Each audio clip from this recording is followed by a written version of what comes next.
फला तकुल लहुमा उफ वला तनहरहुमा। जब तुम्हारे माँ बाप में से कोई एक या दोनों बुढ़ापे को पहुंच जाए तो उन्हें उफ न कहो। उफ का मतलब यह है कि कोई ऐसी बात, ऐसा जुमला, ऐसा लफ्ज, ऐसा हर्फ, ऐसा शब्द अपनी जबान से न निकालो कि उनको लगे कि तुम्हें उनका हुक्म नागवार गुजर गया। एहसास न होने दो।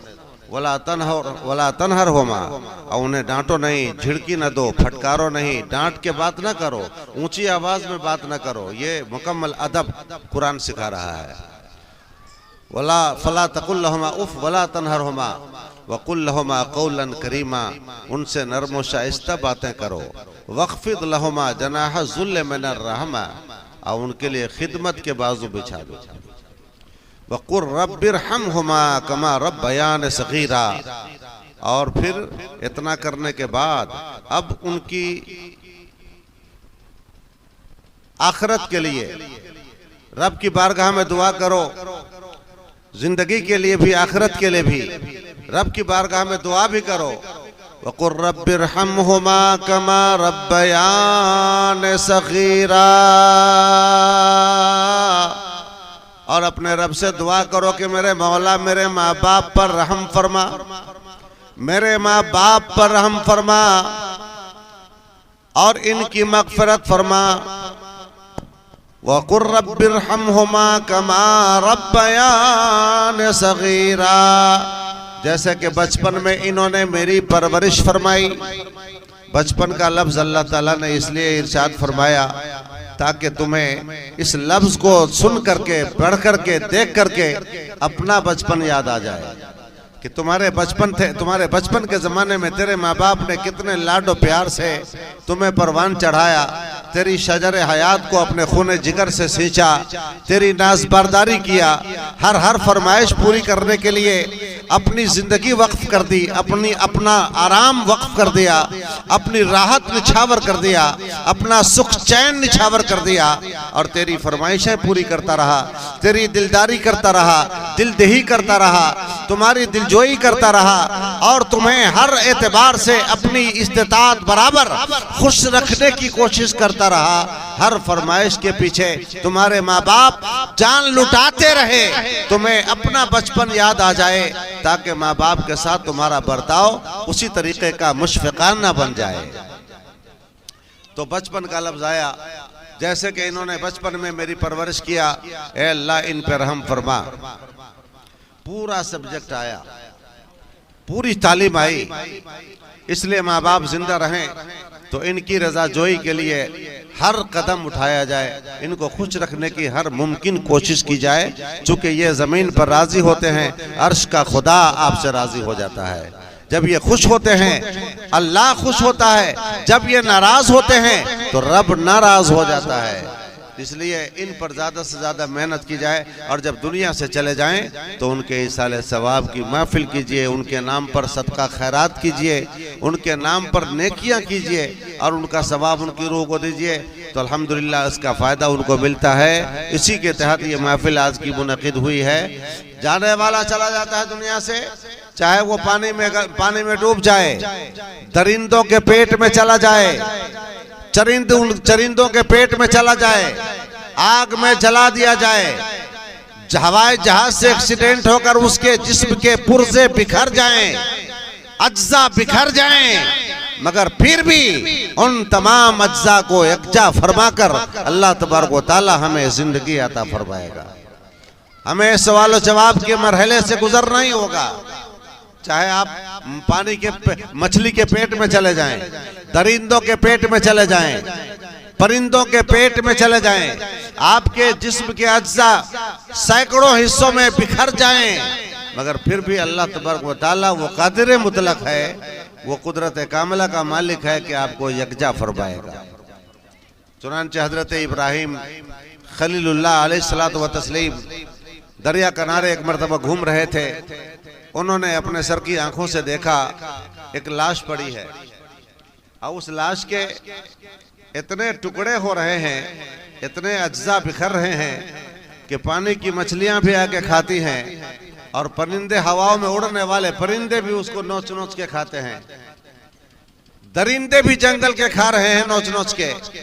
हजरत इब्राहिम खलीलुल्लाह अलैहिस्सलाम के दिल में ख्याल आया कि इन बिखरे अज्जा को अल्लाह ताला जमा कैसे फरमाएगा, जरा वो मंजर हमारी निगाहों के सामने आ जाए।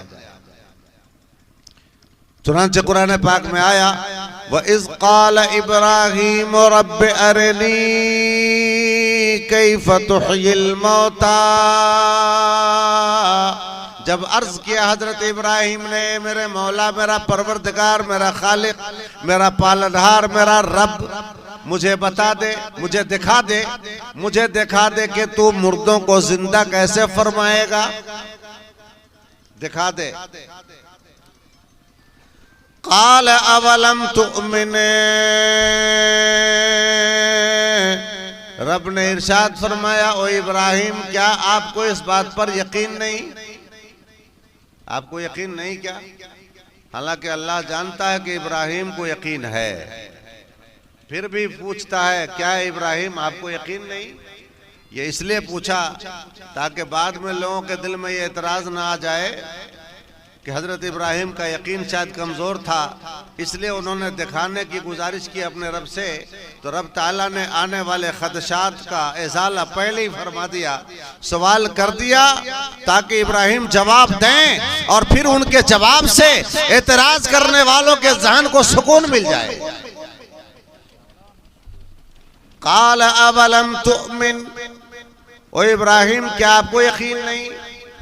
क़ाल बला वलाकिन लियत्मइन्न क़ल्बी। हजरत इब्राहिम ने कहा, क्यों नहीं मौला, वाला भला यकीन तो है, यकीन तो है, कैसे नहीं यकीन होगा, लेकिन मैं चाहता हूं कि जरा आंख से देखकर अपने दिल को इत्मीनान कर लूं। सुभान अल्लाह, आंख से देखकर। वो खलील थे, बेटे की बारी आई, रब की बारगाह में दे दिया। दौलत की बारी आई, सारा जंगल जानवरों से भरा पड़ा, रब की मोहब्बत में दे दिया। जान की बारी आई तो अपने आप को आतिश नमरूद के हवाले कर दिया था। जिन्होंने सब कुछ निछावर कर दिया था, उनकी फरमाइश कैसे पूरी नहीं होगी? कहा वलाकिन लियत्मइन्न क़ल्बी, मगर मैं चाहता हूं कि मेरे दिल को इत्मीनान मिले, आंखों से देखना चाहता हूं, यकीन तो है ही। रब ने फरमाया, क़ाल फ़ख़ुज़ अर्बअतम मिनत तय्र।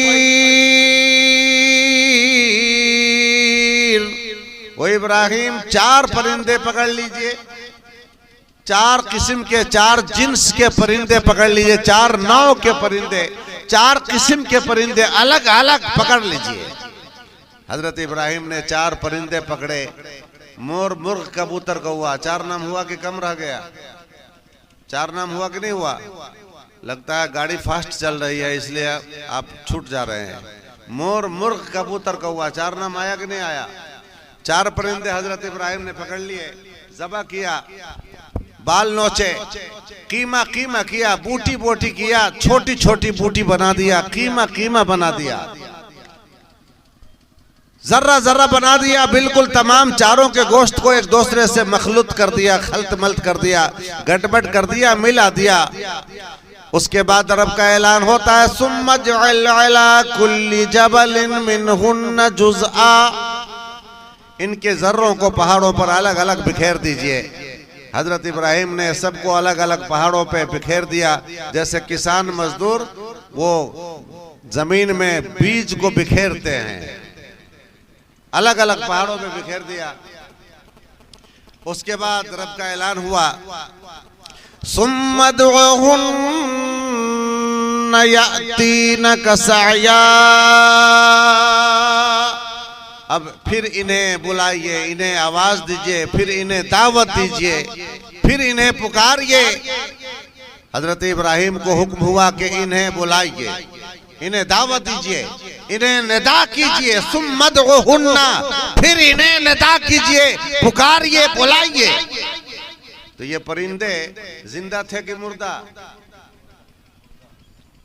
जिंदा, मुर्दा थे ना। कीमा कीमा बन चुके हैं, जर्रे जर्रे अज्जा बिखर चुके हैं, मुर्दा हैं। और इन्हें पुकारने का अल्लाह ताला हुक्म दे रहा है अपने पैगंबर को, इन्हें पुकारिए। ए वहाबियों, अगर तेरी नजर में औलिया किराम मुर्दा भी हैं तब भी पुकारने का सबूत तो मिल गया कुरान पाक से। हालांकि ये मुर्दा नहीं है, अल्लाह वाले मुर्दा नहीं होते हैं। अल्लाह वाले जमीन के पुष्ट से जमीन की गोद में चले जाते हैं, मंजिल बदल देते हैं, हालत बदल जाती है, कैफियत बदल जाती है, जगह बदल जाती है, मकाम बदल जाता है, मगर जैसे जमीन के ऊपर जिंदा थे जमीन के अंदर भी वो जिंदा रहते हैं। बेशक हक। मगर तुम्हारे अकीदे के मुताबिक अगर ये मुर्दा ही है तो मुर्दा को भी पुकारने का सबूत तो कुरान से मिल गया। पुकारिए। हजरत इब्राहिम ने पुकारा, आवाज दी, निदा किया, आवाज लगाई। जहां जहां जो जर्रे जा चुके थे, एक परिंदे के जितने टुकड़े थे, जहां जहां बिखर चुके थे, वहां वहां से वो टुकड़े उठने लग गए। फजा में अपने अपने अपने जिस्मों से सब लगने लग गए, मिलने लग गए, और फजा में जमीन से ऊपर सबके जिस्म तैयार हो गए। और जिस्म तैयार होकर बगैर सर के पांव के बल दौड़ते हुए ये परिंदे हजरत इब्राहिम के पास आ गए। और यहाँ आने के बाद अपने अपने सरों से लगकर फजा में उड़ गए। सुभान अल्लाह, सुभान अल्लाह। हजरत इब्राहिम ने अपनी आंखों से देख लिया। बताने का मकसद यह है कि कोई ये ना सोचे कि हमें मिट्टी खा जाएगी, हम आग में चल गए, पानी में डूब गए, मछली के पेट में चले गए, दरिंदों के पेट में चले गए, हवाओं में अज्जा हमारे बिखर गए, हमसे सवाल जवाब कैसे होगा, फिर हमें जमा कैसे किया जाएगा। कभी ऐसा वहम गुमान मत कीजिए, जिसने हमें ना से हाँ बनाया है हमारे बिखरे अज्जा को जमा क्यों नहीं फरमा सकता है। जमा फरमाएगा, कब्र की मंजिल आएगी, सवाल जवाब का मरहला आएगा। जब जब मौत की महफिल में जाइए, अपनी मौत का तसव्वुर ताजा कर लीजिए। और जो बंदा अपने मौत को याद करेगा उसके कदम गुनाहों में न जाएंगे। जो बंदा हमेशा अपने मौत को याद रखेगा वो रब की नाफरमानी न करेगा। जिस बंदे को अपनी मौत याद रहे, वो रात के अंधेरे में या दिन के उजाले में, खलवत में या जलवत में, तन्हाई में या मजमा में, कहीं भी रब की नाफरमानी करने की हिम्मत और जुर्अत नहीं करेगा। इसलिए मौत की महफिल में भी जाना चाहिए, खाली शादी की महफिल में नहीं जाना चाहिए, मौत की महफिल में भी जाना चाहिए। हाँ, मिलाद की बरकत से ये खाना भी दुरुस्त हो गया। अगर कोई मिलाद के बगैर जो भोज करते हैं, मिलाद के बगैर भोज नहीं करना चाहिए, जिसका नाम, उस भोज का खास नाम भी लोगों ने दिया हुआ है। आपको नाम मालूम? मैयत का भोज जो करते हैं उस भोज का नाम क्या देते हैं आप लोग? बोलिए ना, बोलिए ना। उलमा बता रहे हैं, आप लोग बताने से शर्मा रहे हैं। सराद का भोज ये क्या है? हमारा नहीं है ये। सराद का भोज करना हमारा तरीका नहीं है। बहुत सारे तरीके हम लोगों ने गैर मुस्लिमों से लिए। आबादी उनकी ज्यादा, वो ज्यादा तादाद में, उनका तरीका, उनकी तहजीब, उनका तमद्दुन, उनका रहन सहन हमने अपनी जिंदगी में दाखिल कर लिया।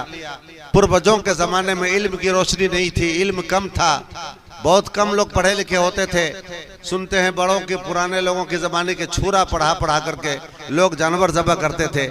ऐसा दौर था, ऐसा समय था, ऐसा वक्त था। तो हम लोगों ने, हमारे पूर्वजों ने, हमारे अगलों ने, हमारे बाप दादाओं ने गैरों का तरीका अपने अंदर ले लिया। बहुत सारे तरीके अब तो निकल गए, बहुत सारे तरीके अब भी कदम जमाए हुए हैं हमारे अंदर। उन तमाम तरीकों को निकालना है और खालिस इस्लामी तरीके से अपने आप को, खालिस इस्लामी तरीके के नूर से अपने आप को मुनव्वर करना है। उदखुलू फिस्सिल्म काफ़ा, रब का ऐलान है, दीन इस्लाम में मुकम्मल तौर पर दाखिल हो जाओ। तो ये सरात का भोज, मिलाद नहीं, जिक्र नहीं, महफिल नहीं, खत्म नहीं, और आदो वज़ाइफ नहीं, खालिस भोज 5 गांव को बुला के, 12 गांव को बुला के और परगन्ना को बुला के, ये इस्लामी तरीका नहीं है। ये गैरों का तरीका जो हमने रखा हुआ है। हाँ, मिलाद शरीफ कराइए, मिलाद के उन्वान ने सब खाने को ठीक कर दिया। अब मिलाद की बरकत से, मिलाद के सदक़े में हम खाना भी खाएंगे, अब वो सराद का भोज नहीं कहलाएगा। तो खालिस भोज करना, सराद जिसका नाम है, वो हमारा तरीका नहीं है। बहुत सारे तरीके हमारे अंदर आ गए गैरों के। इसी तरीके से छठी जो करते हैं लोग, छठियारी। उलमा की महफिल है, माशाअल्लाह बड़े बड़े उलमा है यहाँ। आप इन उलमा से पूछें कि बुखारी शरीफ में छठियारी का जिक्र है, जवाब मिलेगा नहीं। मुस्लिम शरीफ में छठियारी का जिक्र है, जवाब मिलेगा नहीं। तिरमिज़ी शरीफ, अबू दाऊद शरीफ, नसाई शरीफ, इब्न माजा शरीफ, हदीस की कोई किताब उठा लीजिए, क्या छठियारी का जिक्र है? सारे उलमा जवाब देंगे नहीं। और अकीका का जिक्र हर किताब में मिलेगा, अकीके का तज़किरा हदीस की हर किताब में मिलेगा। अकीका करना चाहिए हमें, छठियारी नहीं करना चाहिए। छठियारी की जगह पर अकीका, छठियारी करते हैं छठे दिन पे और अकीका करते हैं 7वें दिन पे। एक दिन का आगे पीछे है, हमें चाहिए कि वो एक दिन आगे बढ़ा करके उसको हम सुन्नत का तरीका दे दें, सुन्नत का जामा पहना दें, सुन्नत का लिबादा ओढ़ा दें। सवाब ही सवाब है, बरकत ही बरकत है, खैर ही खैर है। अल्हम्दुलिल्लाह अकीका करने से बच्चे की सलामती की जमानत हो जाती है, नेकफाली हो जाती है। तो छठियारी भी और सुनते हैं कि 6 दिन तक न जच्चा को नहलाया जाता, न बच्चा को नहलाया जाता, दोनों को नापाकी की हालत में रखा जाता। कैसी नहुसत है ये, कैसा गलत तरीका है भाई, हम लोगों ने बना रखा है। दोनों में से किसी को नहलाया भी नहीं जाता। तो ये सब तरीके जो हैं वो गैरों के जो हमारे अंदर आ चुके हैं, धीरे धीरे उन तरीकों को हटाइए और अपना इस्लामी तरीका लाइए और मुकम्मल इस्लाम अपने अंदर पैदा डालिए, ताकि मुकम्मल मुसलमान आप नजर आए। या अय्युहल्लज़ीना आमनू उदखुलू फिस्सिल्म काफ़ा, ऐ ईमान वालो इस्लाम में पूरे पूरे तौर पर, मुकम्मल तौर पर दाखिल हो जाओ। वला तत्तबिउ खुतवातिश शैतान, और शैतान के नक्श कदम की पैरवी न करो। इन्नहु लकुम अदुव्वुन मुबीन, वो तो तुम्हारा खुला दुश्मन है, वो तुम्हें इस्लाम की राह से हमेशा अलग करना चाहता रहता है। लिहाजा हमें चाहिए कि हम कोई भी काम करें इस्लामी तर्ज के साथ, इस्लामी तहजीब के साथ, इस्लामी उसूल के साथ, इस्लामी ज़ाब्ते के साथ। इसाले सवाब की महफिल अल्लाह ताला कबूल फरमाए, दारैन की सआदतों से सरफराज फरमाए।